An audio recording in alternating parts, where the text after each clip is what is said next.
বেশি কার কাছে ক্ষমা চাই? কার কাছে আবার? বোর কাছে মানুষ বেশি ক্ষমা চায়। সবে কি তুমি নিজের মতন মনে করো? আরো বললাম না বুঝিয়ে। তাহলে বেটা তুই ক, মানুষ কার কাছে বেশি ক্ষমা চায়? গার্লফ্রেন্ডের কাছে। আবারও বললাম না বুঝিয়ে। আচ্ছা আব্বা আর একটা কথা কই। বেটা একটু তুই থাম, আমার কথা একটু শোনে। আচ্ছা কও শুনি। তোর কাদের কাকা তো শিপনের মেয়েকলি পলাইছে, তুই দিন আবার এমন কোন কাম করিস না। তুই আমার একমাত্র জারি সওয়াল, তোকলি কিন্তু আমার মেলা স্বপ্ন। আব্বা তুমি কোনো চিন্তা করো না, সুমি যদি রাজি থাকলো না কাদের কাকার আগে আমি তুই বলা গেলাম না। আচ্ছা বেটা, তাই তুই সুমির মান নাম্বারটা দে, আমি তোর লাইন ক্লিয়ার করে দেবো নে। সুমির মার নাম্বার দেয়া যাবে লয়। কে দেয়া যাবে লাই কে? সুমির বাপ বিদেশ থাকে। তাতে তোর সমস্যা কি? সমস্যা তো আমার লয়, সমস্যা তোমার। তুমি কি ভালো লোক?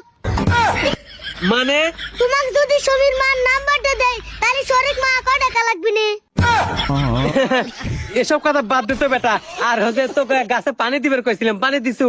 আব্বা তোমার কথা ঘুরানি লাগবিল না, গাছে পানি দেওয়া লাগবিল না। কে বেটা, গাছে পানি দেওয়া লাগবে লাই কে? গাছে পানি না দিলে তো গাছ মরে যাবে নি। আরে আব্বা বৃষ্টি হবে লাগছিল তাই জন্য পানি দেই নাই। তে বৃষ্টি হচ্ছে তাই কি ছাতি মাথায় দিয়ে পানি দিবে পারিস নাই?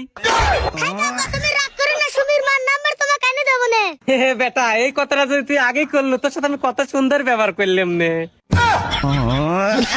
আর একটা কথা শোন। কি কও আব্বা, বরফ কিন দিবা নাকি? না, বরফ কি করব? তোমাকে যদি নাম্বারটা দেয় তাহলে তোমার সাথে মা রাগারাগি করবে না, ক্ষমা চা লাগবিল না। হে বেটা, তোর মা জানবি কেবা করিয়া? মা মনে হচ্ছে ভিডিও দেখে না। এই ভিডিও আমি আপলোডই করবো না। দে দে ফোন দে।